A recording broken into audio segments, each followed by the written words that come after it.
मेरो डिस छ fry rice अनि मेरो स्पेशल गेस्ट पनि हुनुहुन्छ मेरो हस्बैंड। म चाहिँ फ्राई राइसमा बिन्स पोटेटो अनि अंडा अनि त्यसपछि क्याबेज हालेर बनाउन लागेको। यो चाहिँ यहाँ मैले कराई बसाइदिसकेँ अनि यतापट्टि चाहिँ यो मैले राम्ररी बोल न, त्यसलाई नै हाल्छु छु। अनि यो चाहिँ मेरो अलिकति सामानहरू। अनि यहाँ चाहिँ तेल, यहाँ छ कराई, यहाँ छ अचारको लागि। अब म तेल हाल्न गइरहेको छु। तेल हाल्दाखेरि कन्जुसाइ नगरौँ, अलिक धेरै नै हालौँ अनि मिठो हुन्छ। हेर्नुहोस् न दर्शक पनि हाम्रो यहाँ तेल पनि खरिसकेछ, यो पनि उम्लेको छ। अब हाल्ने बेला भयो।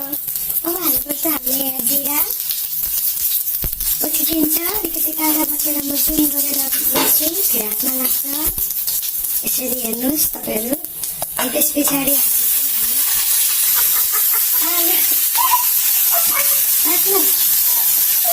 आलु बिस्तारै हाल्छौँ हामी आलु। आलु पक्कै गऱ्यो हुन्छ। अनि यताको चाहिँ हामी बेला बेला अचारको लागि चाहिँ हेर्दै गऱ्यौँ। अब चाहिँ हाम्रो रेडी क्रिस्पी भइसक्यो। अब हामी हाल्छौँ बिन्स बोडी।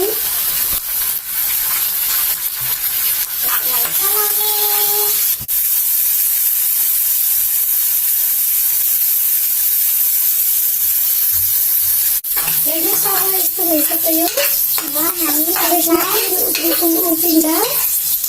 यसमा यो किनभने यहाँ तेल किन उब्रियो भन्दाखेरि चाहिँ तपाईँहरूले अघि कन्जुस नगरिहाल्नु भएको तेल, त्यसै कारणले गर्दा हो। यो अघिको अन्डा हो है। अब अन्डालाई त्यहाँ हाले अलिकति यो त म अझै पर गर्न सक्छु। फेरि हाल्नु नगराइकन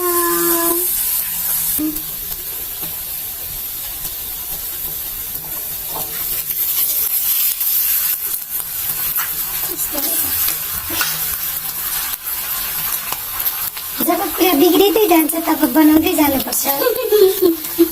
यसरी जस्तै अन्डालाई बनायौँ हामीले यस्तो यस्तो गर्ने मसाला सबैलाई म्यास गर्नुपर्छ हाल्ने होइन।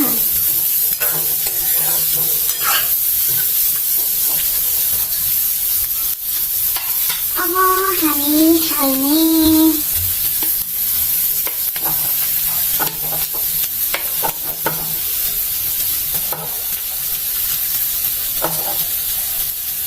भयो है। भात त राख्नु मिल्छ नि त। अब यसलाई बिस्तारै चलाउनुहोस्। यसरी चलाउनुहोस् कि तपाईँले भर्खर मजाले लास्टबाट पेडा लिएर खाँदै हुन्छ भोकमा। अनि त्यो पेडालाई तपाईँ कसरी चलाउनुहुन्छ भोकभित्र? बिस्तारै हो, त्यसैले साह्रो साह्रो चलाउनु केही हुँदैन। आफ्टर बेसी घरको खाना त्यो भएर हाम्रो अलिकति मसालेदार छैन, सेतो छ।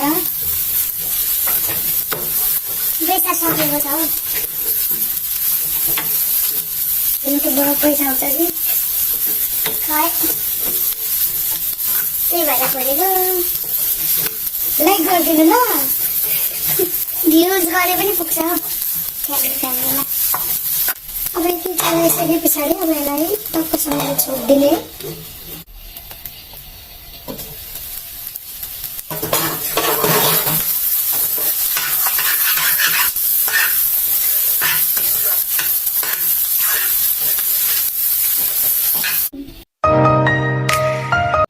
Thank you so much guys, यहाँसम्म हेरिदिनु भएकोमा। आशा छ तपाईँहरूलाई यो भिडियो मन पर्नेछ र भोलि पनि अर्को भिडियोसँग आउनेछु।